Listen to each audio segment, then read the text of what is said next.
right, y'all. So preparing for college, planning for college. You all are at a point right now where you're getting ready for the school year to start, at least probably most of you.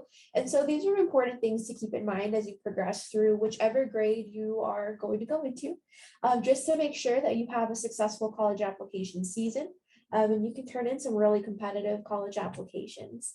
So before I do get started in talking about what colleges look for, I do want you all to just take a second and think about this question. Why do you want to go to college? Why are you here? Why are you working towards this goal? What intention do you have?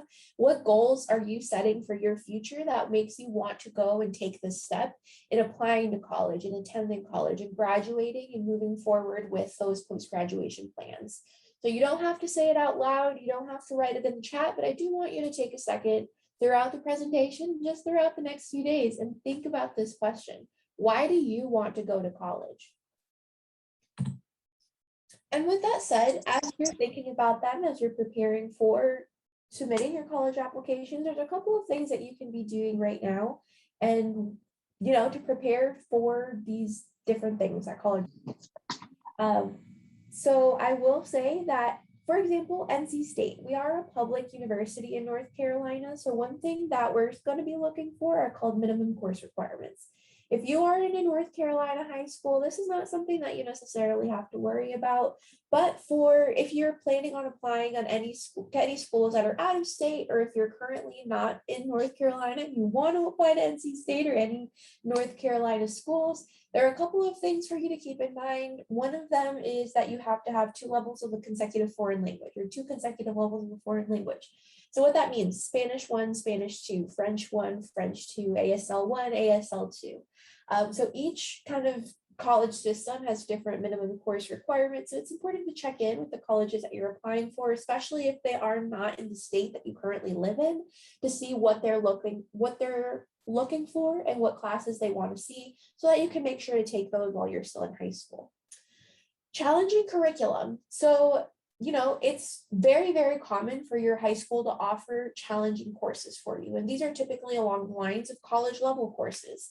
These can include AP classes, IB classes, dual enrollment courses or CCP classes through your local community college or local university, etc.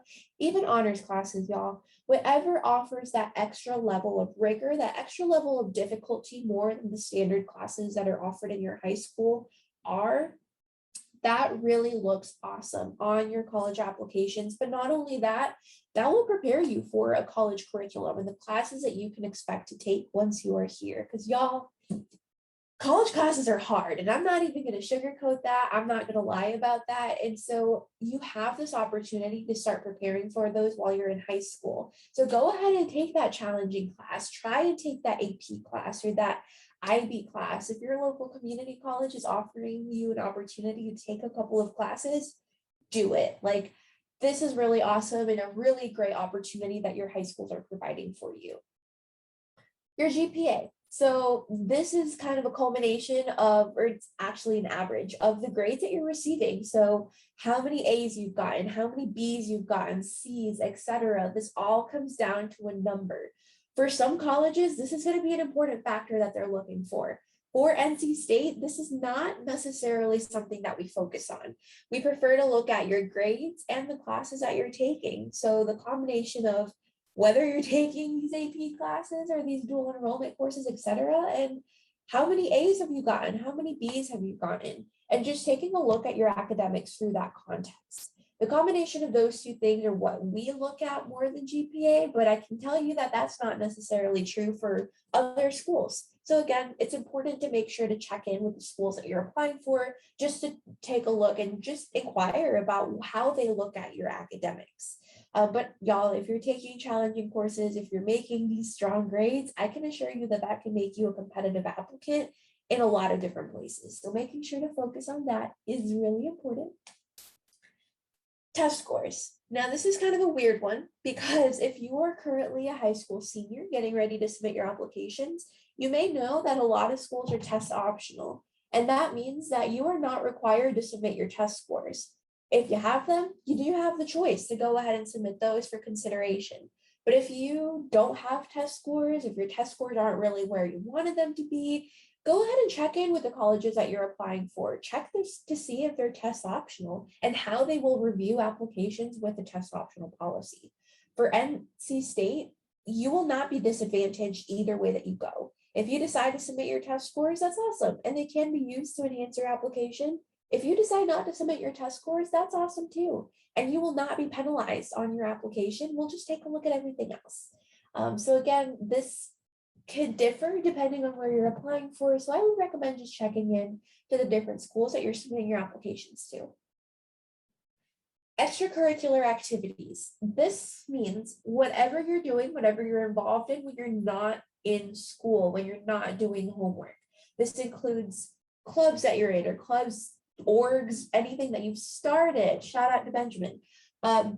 Leadership positions that you have, jobs that you have, sports that you play, volunteer opportunities that you pursue, household responsibilities that you tend to. Whatever you are doing when you're not in school, y'all, I can tell you that nothing that you are doing is too small. Put it down on your applications, whether that's doing your own research or doing stuff in your room. Like, go ahead and put that down on your college applications.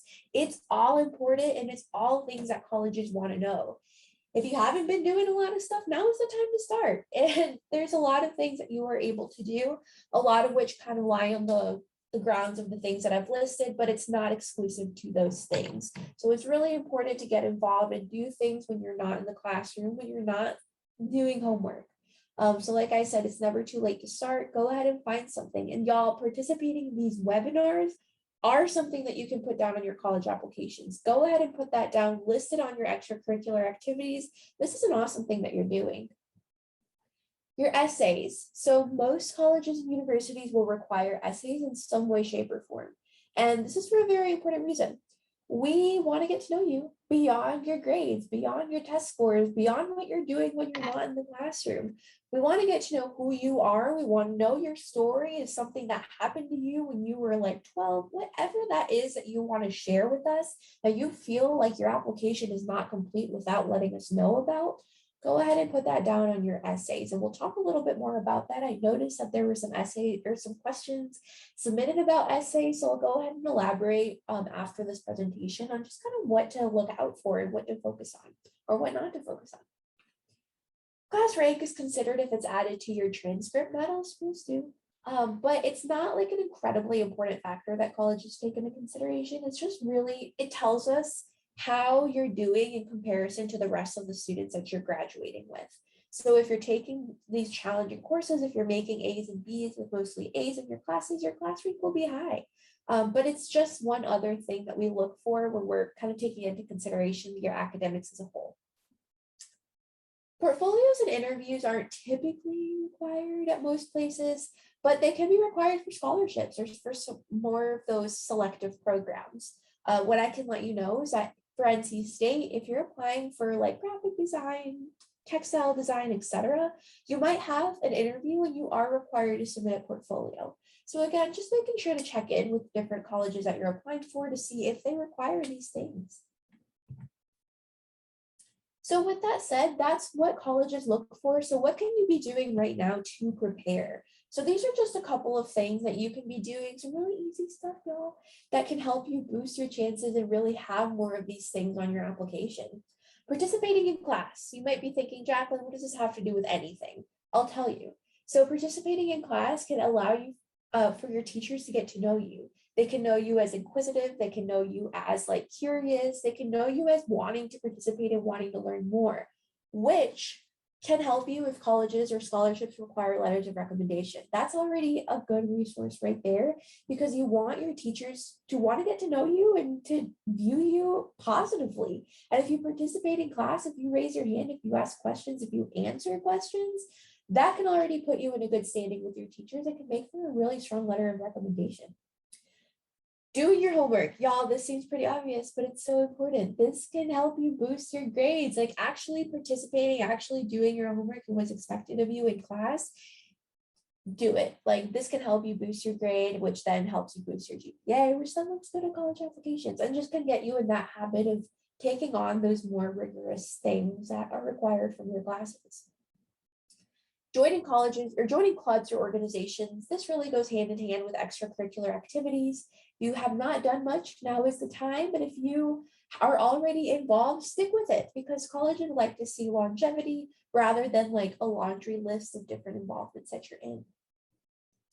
Summer enrichment programs, and this can include these webinars that you're currently participating in. This can include any summer programs or camps that you've done, academic programs, or did not necessarily summer programs. This can be throughout the year as well, but any enrichment activities that you've participated in, put them down on your application. And if you have an opportunity to participate in them, they will look really awesome and can prepare you for college. Participating in activities that determine your areas of interest. This can just be like volunteering or just looking into different things that could be of interest to you. And this seems a little weird, but as an example, y'all, I went into college thinking that I was going to be an elementary school teacher. I was set, I was determined. I thought that that's what I loved. I thought that's what I wanted to do. When I was in college, I actually volunteered at an elementary school. I did not like it at all. I was like, nope, this is not for me. I can't do this. This is not my future. So I participated in activities to determine my areas of interest. And finding what you don't like to do is just as important as finding what you do like to do. So definitely taking these opportunities, and like I said, volunteering or participating in clubs, they can really help you narrow down your interests and kind of get you to see what it is that you actually want to do with your future. Begin exploring careers. This goes hand in hand with participating in activities. So this could be y'all like sit down and Google, like what do nurses do? What do teachers do? Watch YouTube videos, a day in the life of an engineer or high school agriculture teachers, anything that you are interested in, just do more research. And there's so many resources out there that can help you and can prepare you for these careers. It can inform you. And I can also let you know that a lot of colleges and universities have like information sessions or activities or things that you can participate in to help you learn more about the academics that they offer and also the careers that they offer. Talking to adults about what they do and how they got started. So again, this goes really with exploring careers and participating in activities. Talk to your teachers, talk to your mentors, talk to your parents. Anybody who can like just let you know their journey and how they got to where they are now can be really helpful in just helping you see different pathways that exist and what you can be doing. And finally, test prep. Now this goes into my next slide on, and this is a little weird, like I said, because not all schools are requiring the ACT or the SAT this year. But if you're applying to a school that is requiring these, you can definitely use these tools to help you prepare for, getting the highest score that you can on these exams. So this is more on the lines of like Khan Academy and ACT.org. College Greenlight and Big Future can help you research different colleges that are out there. I really like Big Future, and this is kind of a screenshot of what that looks like because you can filter them by their location based on the majors that they offer, on the size of the college, and just different things because you really don't know all of the options that are out there, y'all. There are 53 community colleges in North Carolina. There are 17 public universities in North Carolina and a lot more private universities. And that's just North Carolina. That's not even counting what is out of state. So I really encourage you to just take a look at what options are out there. Like this little screenshot that says there are more than 2,000 colleges in the United States. So I encourage you to take some time just to take a look at what options you may have. And that way you can start to narrow down where you can be submitting your applications. And I'll finish off with talking about the 5 A's of college preparation, just going based off of what colleges look for and how to prepare, but also how do you look at colleges? Because it's one thing when colleges are reviewing your applications, but y'all, it's more than fair for you to also review colleges and checking things off. Like, is this a good fit for me? Am I going to thrive there? Does this college have what I'm looking for? So it's really a reciprocal thing. And that's something that oftentimes students do forget. Like you can actually go and judge colleges too. So these are different things that I would encourage you to just keep in mind as you're looking at your different options. What is the college atmosphere? Some things that you can be looking at when you're trying to figure this out, like, going and visiting colleges is definitely a good thing and can help you kind of get a sense of this. But a lot of colleges are still offering their virtual tours, just in case you can't go and visit them physically. Virtually visit colleges and see what they look like, what they have to offer, and just kind of, can you see yourself on that college campus? How far is it from home? Do you want to be far? Do you want to be close? And also campus size. Like, can you see yourself being at a really big school? NC State is the biggest school in North Carolina. We have a lot of resources, we have a lot of really cool things to offer, but is that something that you want from your college education? There are a lot of small schools that have small class sizes and professors who are really involved. Not to say that NC State professors are not involved, but you can have that smaller atmosphere, or if you thrive in a really big atmosphere, that is awesome too. But college or campus size is definitely something to keep into account. Your attitude. So starting early and don't give up. I would say that now is a really good time to be preparing for that college application process, and don't give up, y'all. Like, this is going to be a hard year, and I'm not even going to lie about that. And so just making sure to keep a positive outlook, because you will be where you need to. And that's hard to see right now, but it's definitely a journey. Academics. Does your college have the major or the academic area that you want to pursue? So go ahead and look into college's academics. And a pretty common example that I give with that, like, if you're wanting to do nursing, if you know that that's what you want to do, NC State might not be a good fit for you because we don't have nursing. So just kind of taking that as an example and seeing what academics your colleges have to offer. And a really good way to figure this out is college fairs. These are getting ready to start back up next year in your schools, or next month in your school. So just keeping an eye out for that. What activities do they have to offer? What kind of clubs do they have? Do they have things that you can see yourself pursuing? And again, location, distance from home. Does this college allow you to kind of go home as often as you want? And finally, admissions. So that's kind of what we spent the first part of the presentation going over, just what colleges are requiring from you. Do they require letters of recommendation? Do they require interviews? Do they require test scores?